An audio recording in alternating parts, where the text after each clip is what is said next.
Yesterday, on yet another random Wednesday, Valve dropped a blog post about all the upcoming stuff that they're making. Steam Controller, Steam Frame, and Steam Machine. If you're not familiar with what they are, I'm surprised you clicked on this video. Long story short, it's their new Steam Deck inspired controller, their wireless PC VR headset, and a console-esque living room or desk gaming PC in a cute little box. In this announcement, they basically just provided a little bit of insight and clarity. There's no pricing announced, no exact launch date, but they're still on track for early 2026. And they clarified that by early, they mean the first half. So why is this actually good news? I'm honestly pretty happy with this update. I think it goes a long way towards steadying the rocking boat. Anyway, enough about me. What did Valve actually say? Before we dive into some of the hardware-specific questions we've seen, we want to get straight to the two we know everyone is wondering about the most.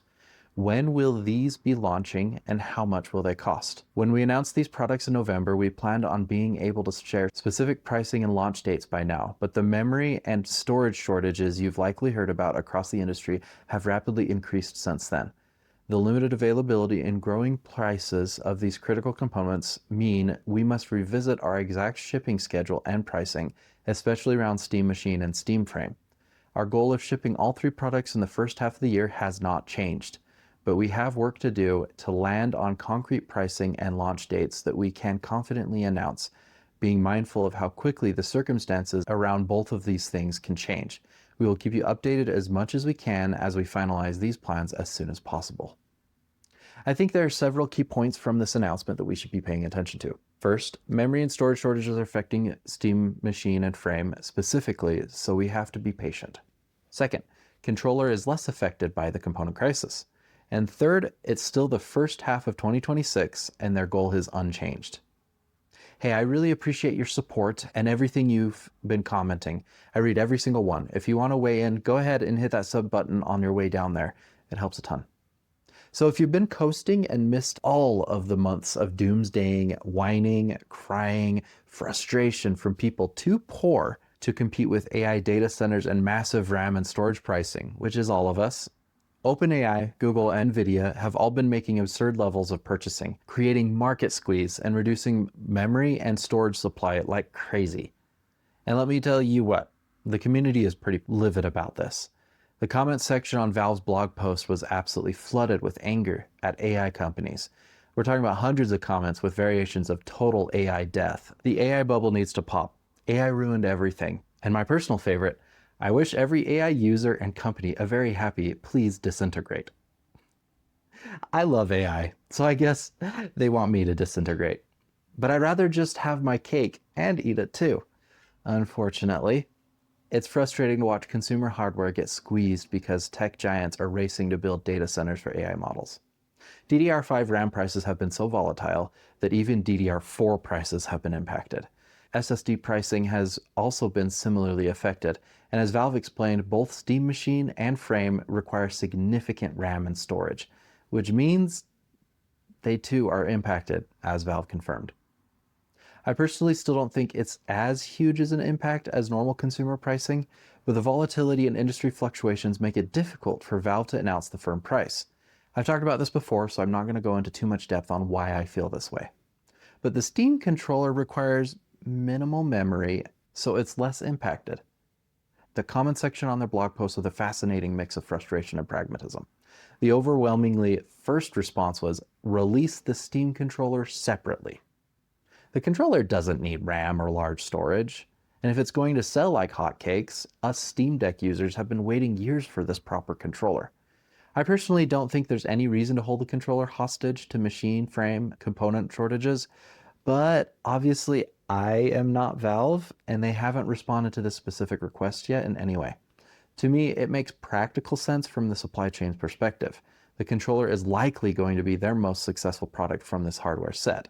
I expect it's going to sell up to 10 times the number of units of the machine and frame combined. I don't have anything to back that number up.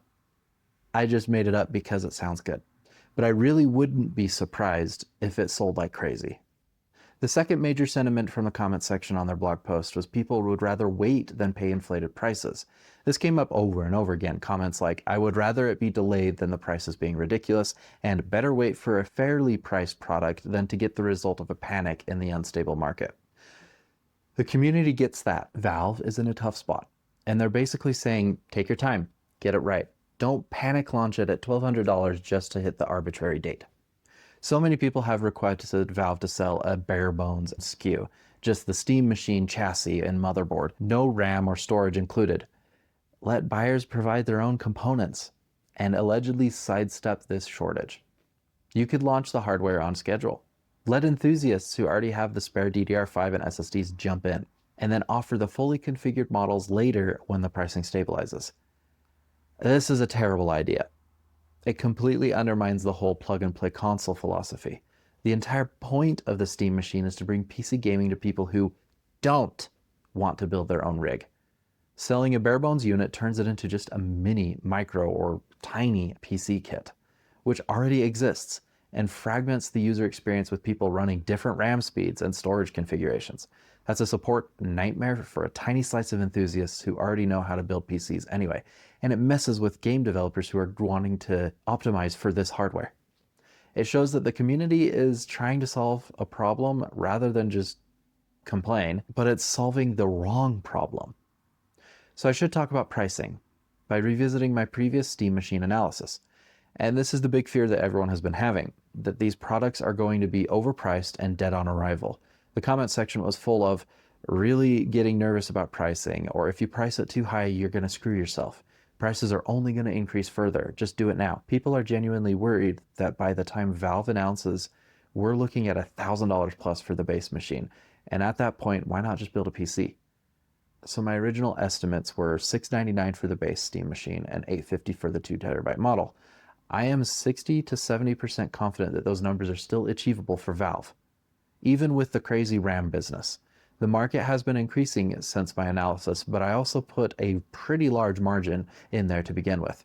In a previous video, I talked about how Moore's Law is dead, did a component analysis, and he put the RAM cost at around $48 and the SSD at $30 because of industry bulk pricing.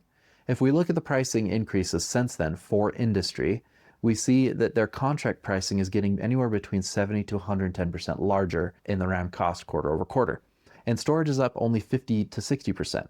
So if we apply the worst case figure to the Steam Machine and Moore's Law is Dead's estimate, the RAM would cost Valve around $100 and the SSD around $45, which is only a bump of $67 on average per unit and component costs from the previous analysis.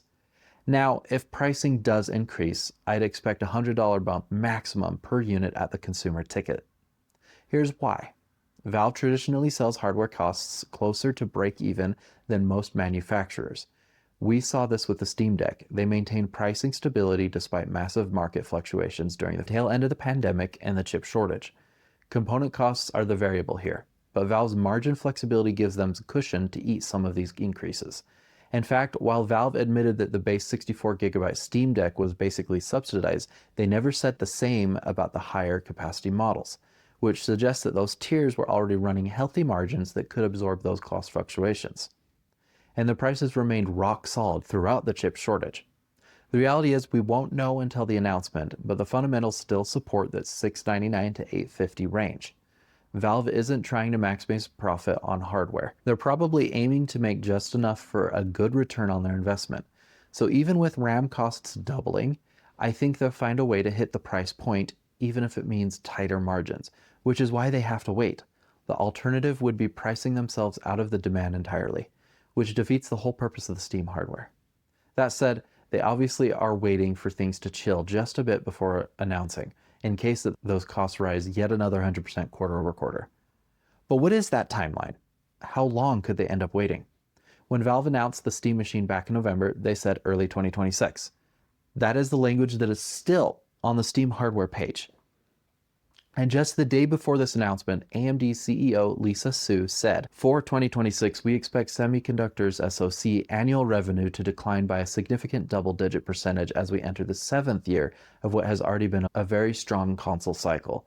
From a product standpoint, Valve is on track to begin shipping its AMD-powered Steam machine early this year. Now, does Lisa Su actually have Valve's internal timeline, or is she just speculating based on when AMD is providing the SoCs? It's hard to say, but I think Valve's blog post is partly a response to her comment. They're trying to get ahead of the community and set expectations exactly where they're supposed to be. Because honestly, even I jumped on the Q1 bandwagon erroneously taken from the early 2026 comments. Valve's actual commitment was always the first half of 2026. That's January through June. The market misinterpreted early 2026 as Q1, when realistically Q2, April through June, was also a possibility, because technically it's still early 2026. In yesterday's blog post, Valve clarified their language.